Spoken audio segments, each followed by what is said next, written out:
The car wound its way up the narrow road, tires crunching gravel, engine humming steady against the hush of the forest. Arianna rolled the window down. The cold mountain air bit at her cheeks, scented with earth and evergreen. She smiled. This was what she needed. No cell service. No noise. Just trees. Sky. Breath. And solitude. She pulled into the gravel drive of the mountain retreat and parked in front of a log office framed in old timber and ivy.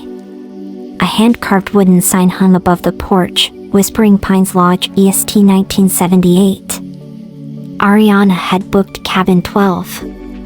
The most remote on the property, tucked deep in the woods, farthest from the others. Perfect.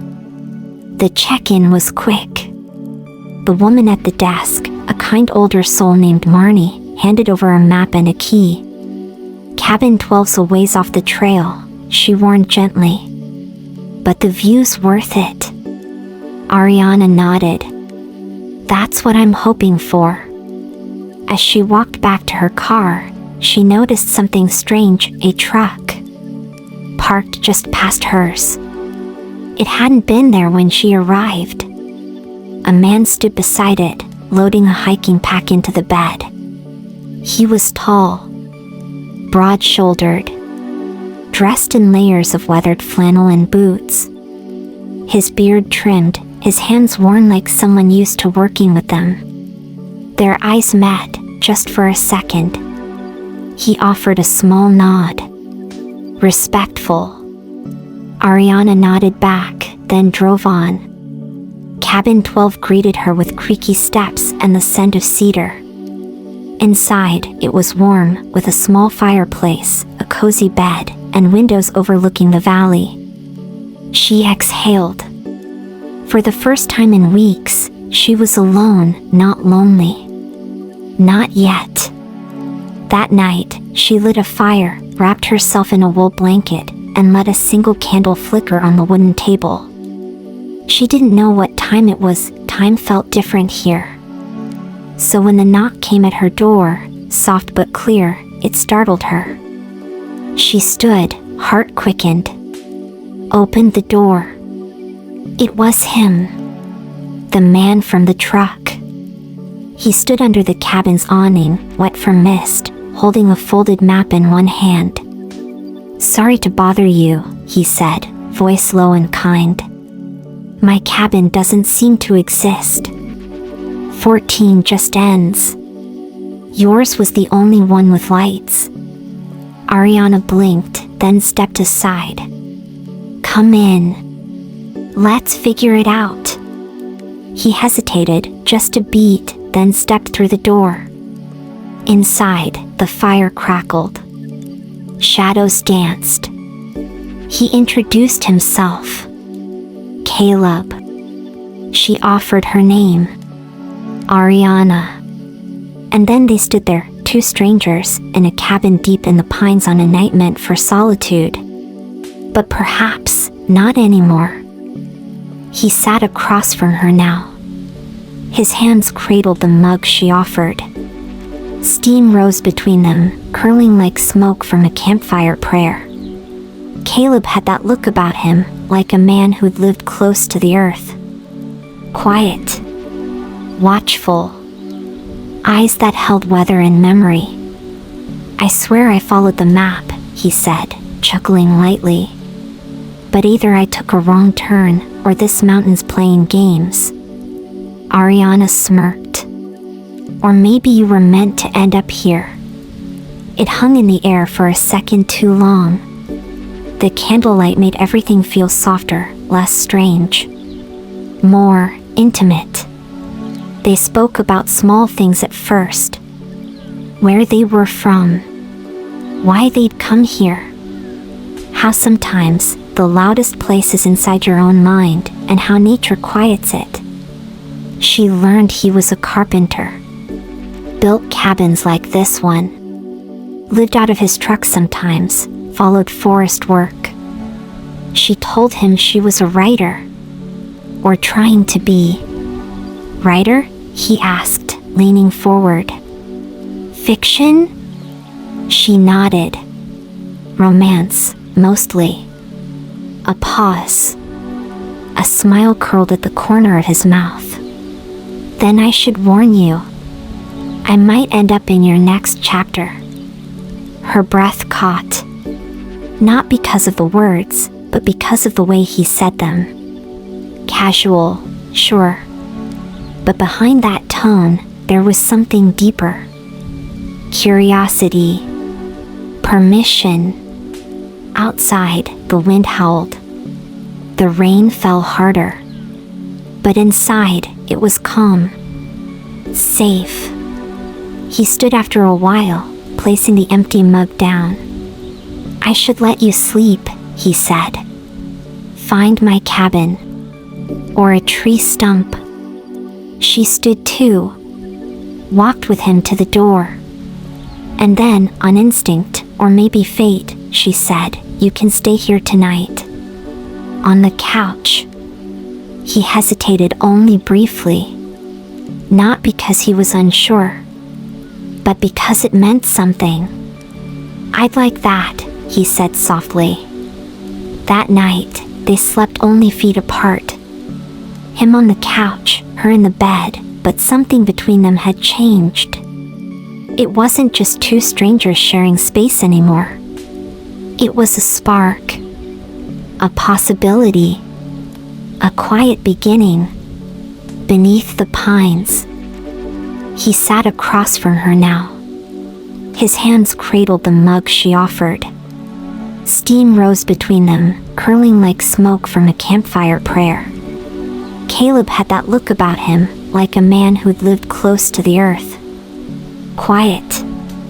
Watchful. Eyes that held weather and memory. I swear I followed the map, he said, chuckling lightly. But either I took a wrong turn, or this mountain's playing games. Arianna smirked. Or maybe you were meant to end up here. It hung in the air for a second too long. The candlelight made everything feel softer, less strange. More intimate. They spoke about small things at first. Where they were from. Why they'd come here. How sometimes the loudest place is inside your own mind, and how nature quiets it. She learned he was a carpenter. Built cabins like this one. Lived out of his truck sometimes, followed forest work. She told him she was a writer. Or trying to be. Writer? He asked, leaning forward. Fiction? She nodded. Romance, mostly. A pause. A smile curled at the corner of his mouth. Then I should warn you. I might end up in your next chapter. Her breath caught. Not because of the words, but because of the way he said them. Casual, sure. But behind that tone, there was something deeper. Curiosity. Permission. Outside, the wind howled. The rain fell harder. But inside, it was calm. Safe. He stood after a while, placing the empty mug down. I should let you sleep, he said. Find my cabin. Or a tree stump. She stood too. Walked with him to the door. And then, on instinct, or maybe fate, she said, you can stay here tonight. On the couch. He hesitated only briefly. Not because he was unsure, but because it meant something. I'd like that, he said softly. That night, they slept only feet apart. Him on the couch, her in the bed, but something between them had changed. It wasn't just two strangers sharing space anymore. It was a spark. A possibility. A quiet beginning. Beneath the pines. By the time afternoon rolled around, clouds were gathering again above the treetops. Thick. Slow. Gray. Arianna stood on the porch, arms crossed, watching the sky shift. Caleb stepped beside her, his presence grounding. "You ever feel like the weather mirrors something inside you?" she asked. He looked up, then over at her. "Yeah," he said softly. "Almost like it knows." They stayed there for a while, saying nothing, listening to the wind begin to stir the trees. When the rain came, it was gentle at first. A whisper. Then it deepened, rhythmic and steady, tapping against the cabin like a heartbeat. Inside, the fire flickered back to life.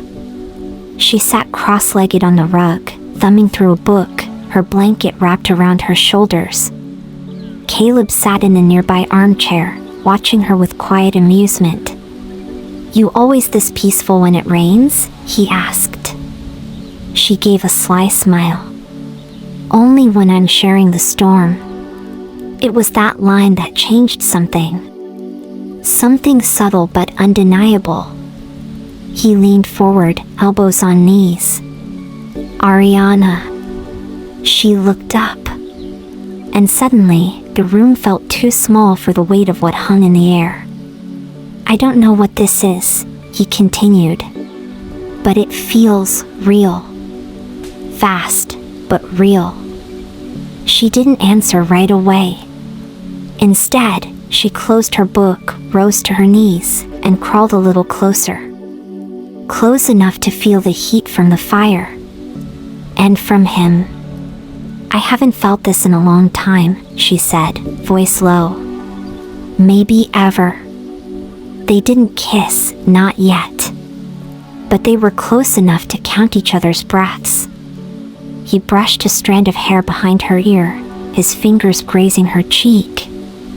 "You're beautiful," he whispered. "Even in flannel and wool socks."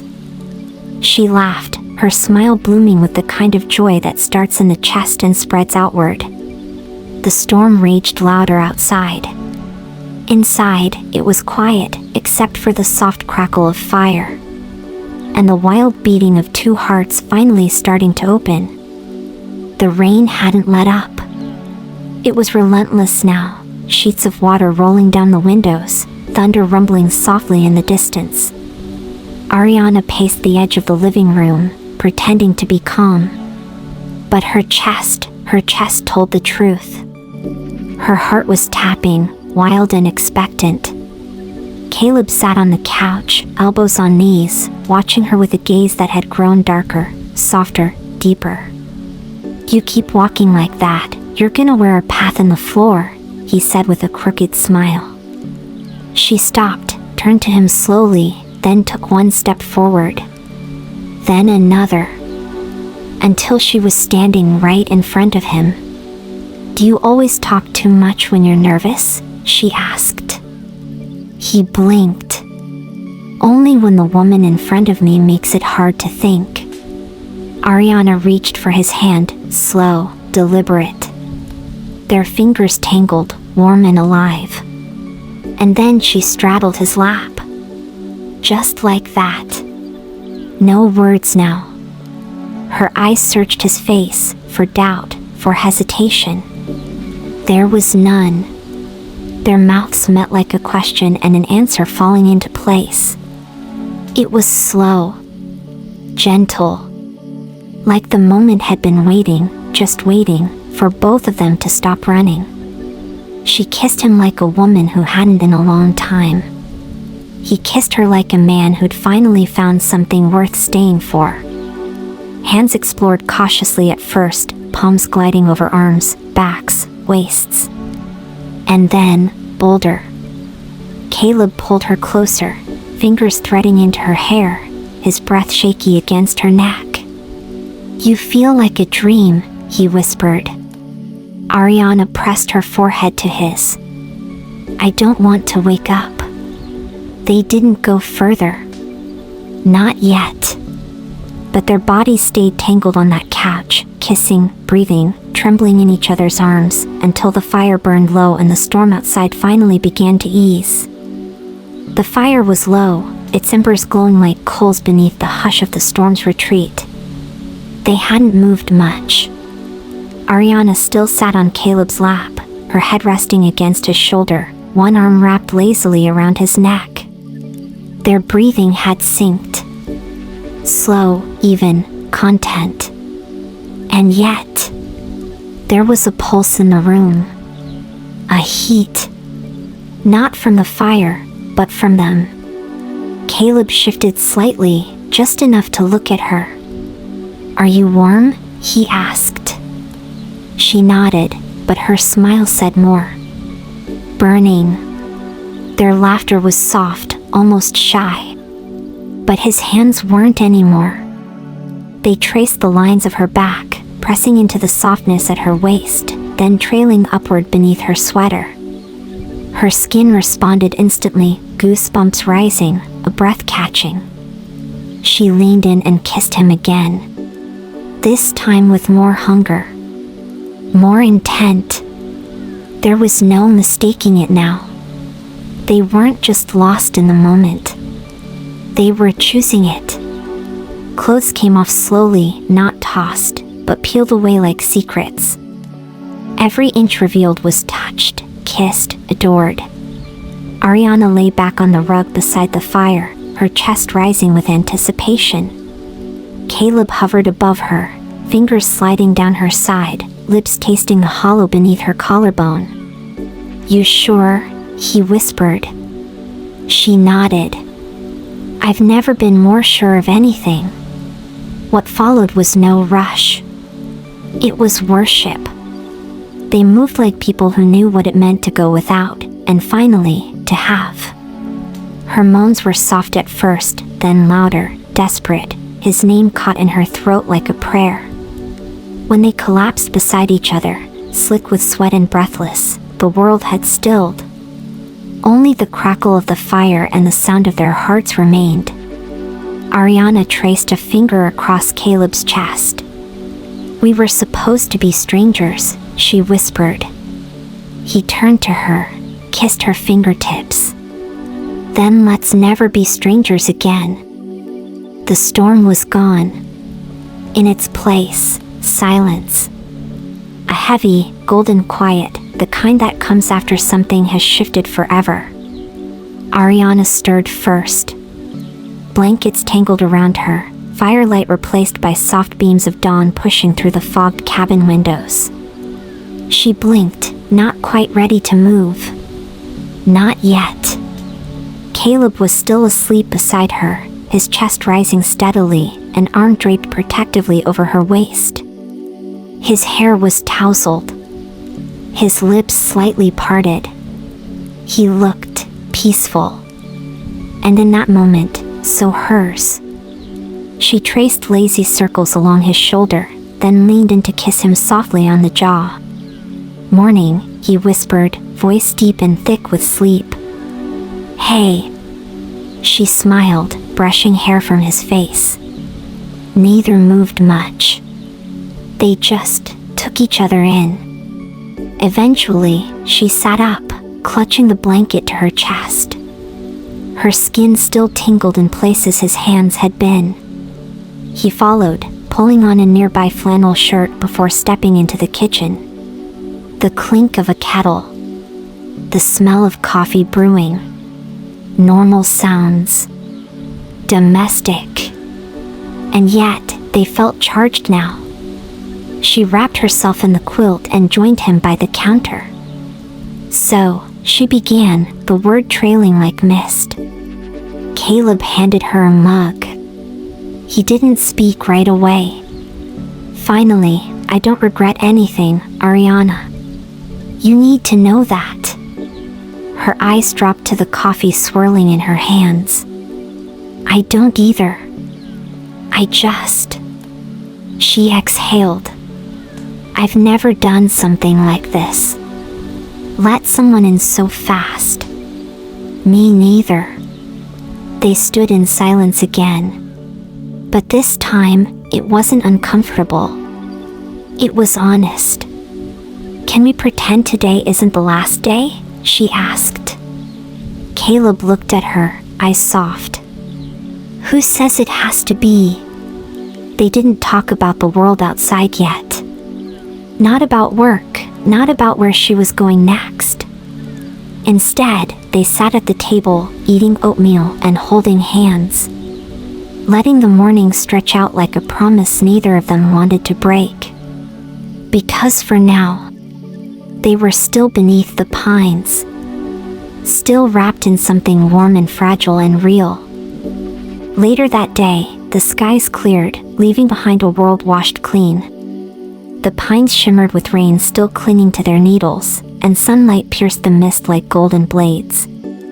Caleb had taken Arianna on a quiet walk through the woods behind the cabin, the air fresh and damp, the world silent except for birdsong and their slow, steady steps. They didn't talk much at first. She held his hand, but her mind was elsewhere. He noticed. "You're quieter today," he said, offering a soft smile. She nodded. "It's not you. It's me." He stopped walking and turned to face her. "You want to talk about it?" She hesitated, eyes cast down. Then, as if the forest had pulled the truth from her, "I was supposed to get married last fall." He didn't flinch. He didn't look surprised.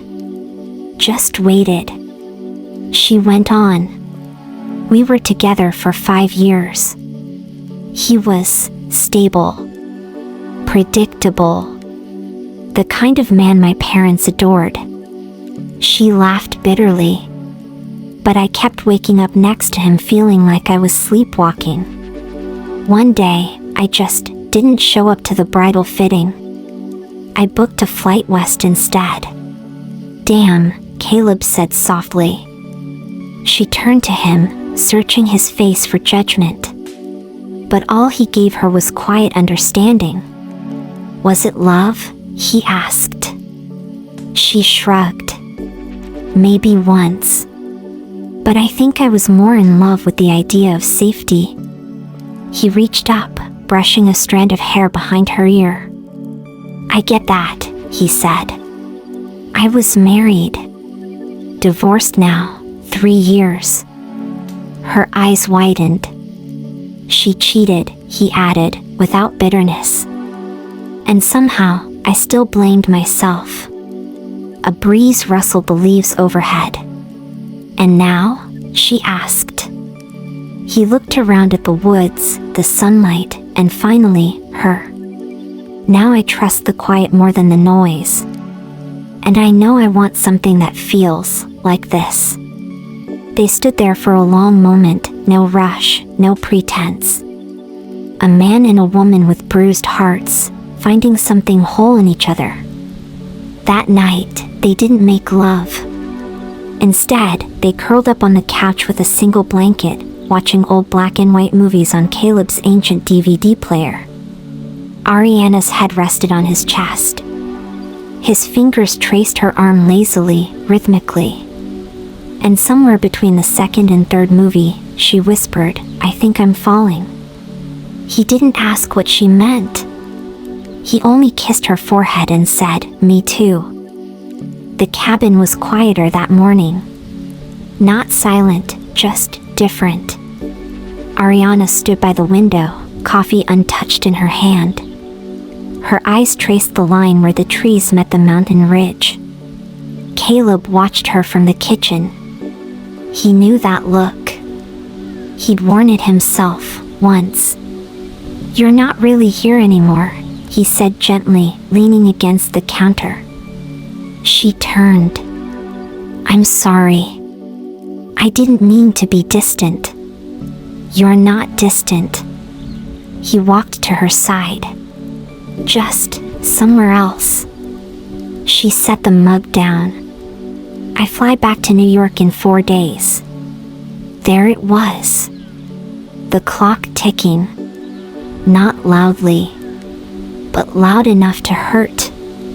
They sat on the porch steps, bundled in flannels, a blanket over their laps. Arianna leaned into him, her body seeking closeness her mind couldn't settle on. "What are we doing, Caleb?" she asked, her voice almost lost in the rustling trees.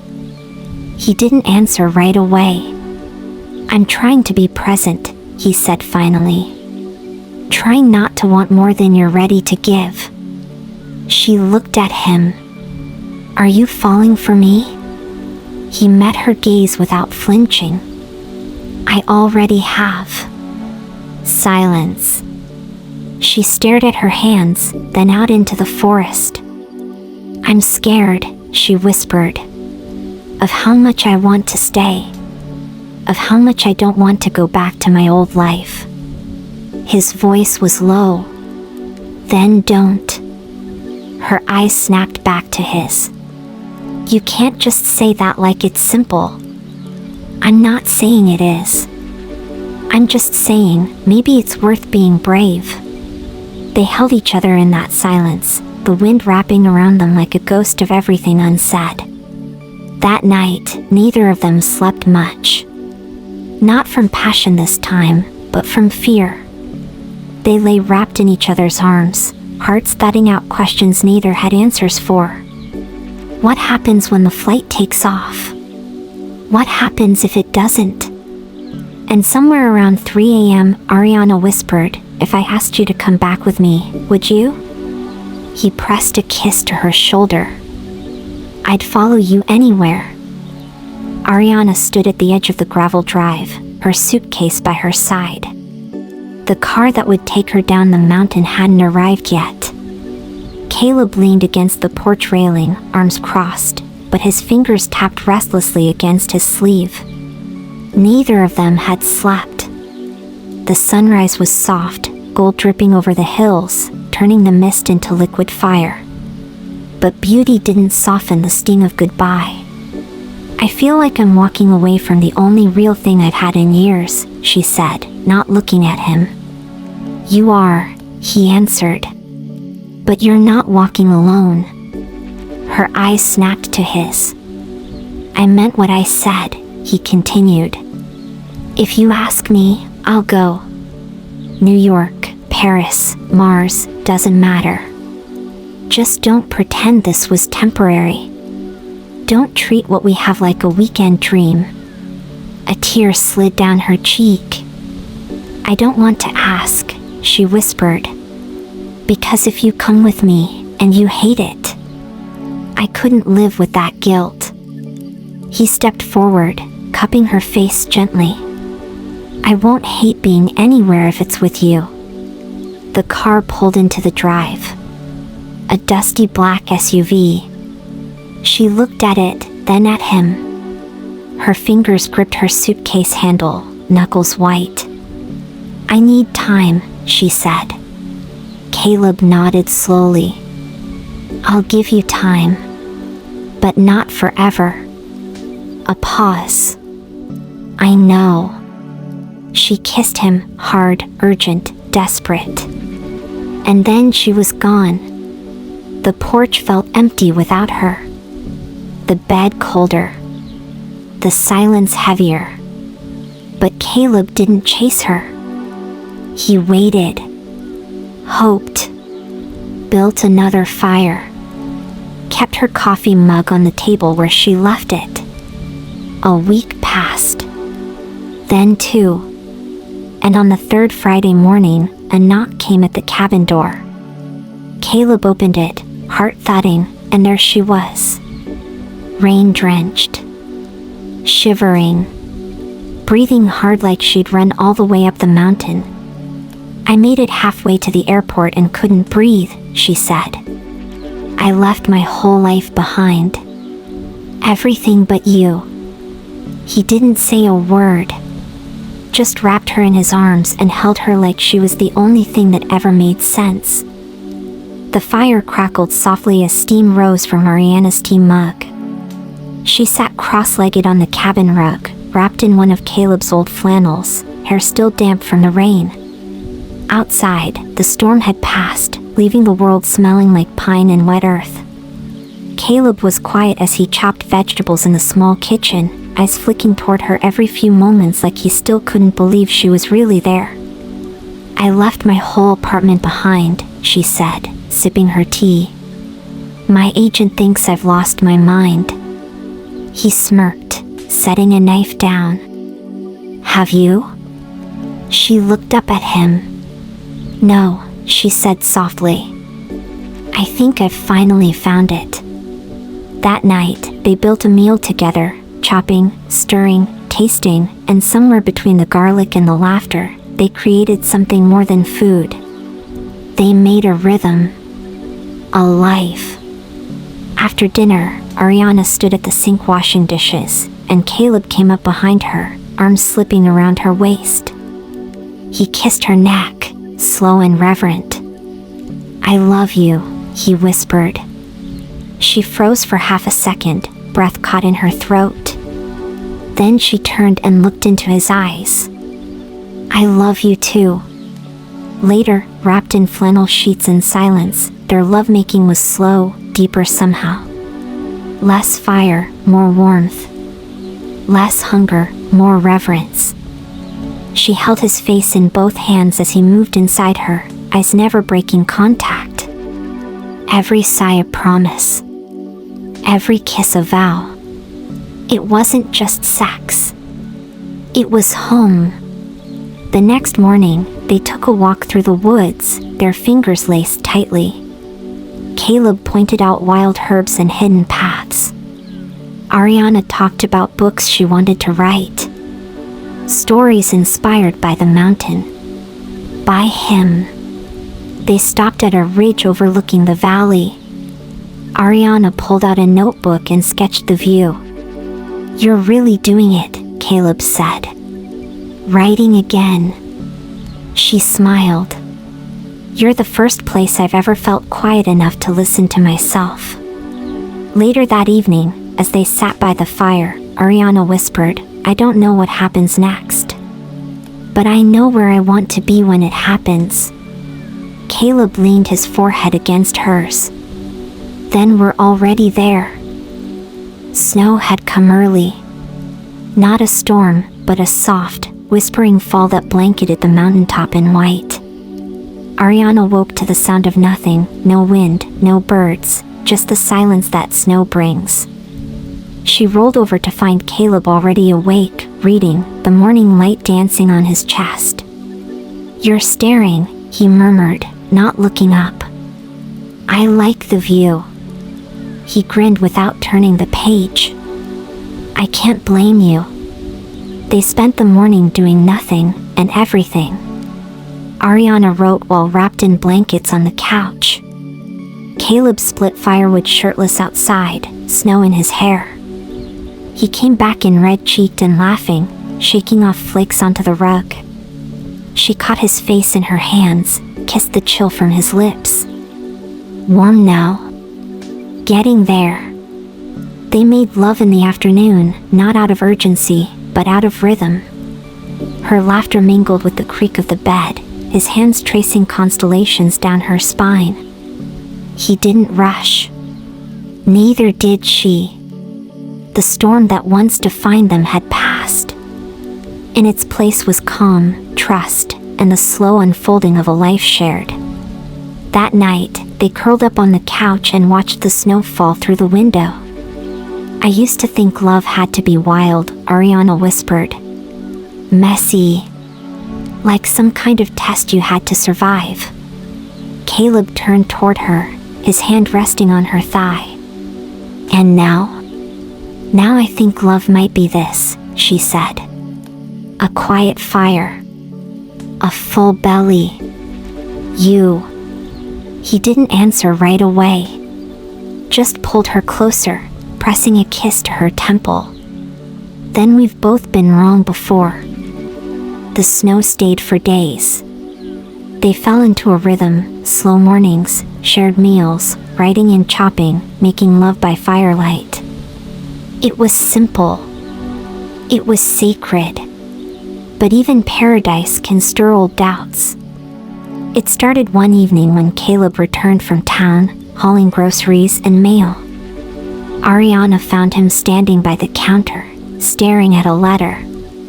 She touched his back. "Everything okay?"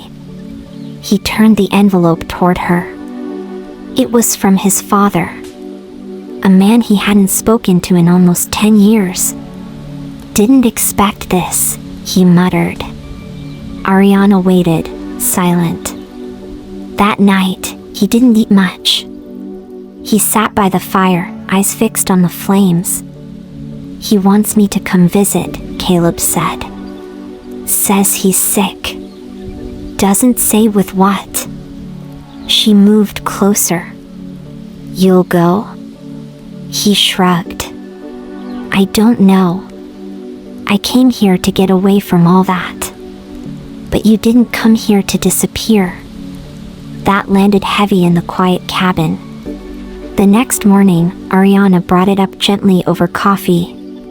"I know we've created this world up here," she said. "But if we're going to be real, we can't just hide in it." Caleb nodded, slow. "I've been thinking the same." He looked up at her, eyes searching. "Would you come with me?" Arianna blinked. "To meet your father? To leave the mountain? For a bit? Together?" The words hung in the air like mist. Until that moment, it hadn't occurred to either of them that love meant more than choosing each other.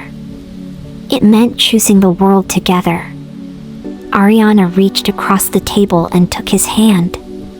"Yes," she said. "I will." That afternoon, they packed small bags. They didn't talk much, but their touches were frequent.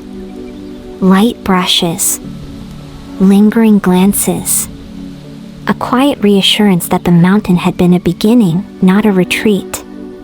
Later, they lay together in bed. "I'm scared," he admitted. "Of what?" "That this only works here. In this place."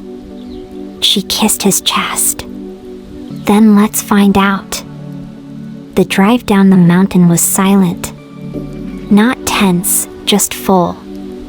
Their hands stayed intertwined between gear shifts, fingers tracing reassurance on knuckles. The radio played soft jazz. Neither of them spoke. They arrived in the small town where Caleb's father lived by late afternoon. It was colder here, the buildings old and the air tense with memories. Arianna watched Caleb as he stood at the gate of a modest home. He didn't knock right away. "I almost didn't come," he said quietly. "I know," she replied, sliding her hand into his. He turned to her, eyes heavy. "But you're here. And so am I." The door opened before he knocked. An older man stood in the doorway. Lean, weathered. He looked at Caleb like he'd seen a ghost and a miracle at once. Neither spoke for a beat too long. Then, "Hey, son," the man said, voice cracking. "You look just like your mother." Caleb's breath caught. And then he stepped forward. Inside, time slowed. Arianna watched the two men talk. They circled grief, anger, and unspoken love with careful words and long silences. She didn't need to say much. She just stayed. When Caleb's father turned to her and said, "Thank you for bringing him back," she only smiled. That night in a small hotel, Caleb broke. He cried, deep, quiet sobs that shook years of pain loose. Arianna held him. "You didn't run," she whispered. "You faced it." He nodded into her chest. "I couldn't have without you." They made love slowly that night, less urgent, more sacred. Every touch said thank you, every breath was a promise. And when the dawn broke, Caleb smiled for the first time without the weight behind it. They returned to the mountain 2 days later. The cabin was just as they left it, firewood stacked by the door, 2 mugs still waiting by the sink, the bed sheets unmade like time had paused in their absence. But something had changed. Not the place. Them.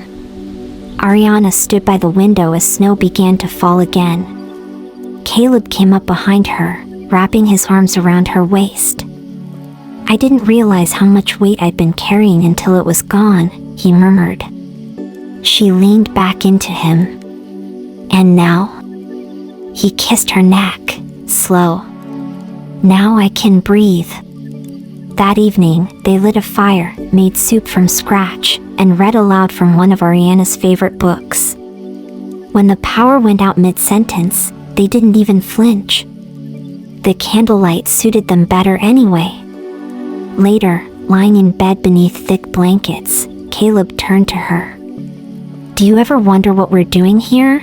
he asked. "Every day," she smiled. "But it always comes back to one thing." "What's that?" She brushed his cheek. "You. Me. Choosing this, together." He was quiet for a moment. Then he reached into the drawer by his side of the bed and pulled out a small box. Arianna's breath caught. He opened it slowly. A simple ring. A pine needle engraved into the band. "I don't know if we need tradition," he whispered, "but I do know I want you. Every version of you. In every season." Tears filled her eyes. "Yes," she whispered. And the storm outside roared like a wild, happy witness. They fell asleep wrapped around each other, limbs entangled, hearts steady. The snow kept falling. And for the first time in both their lives, forever didn't feel like a prison. It felt like home.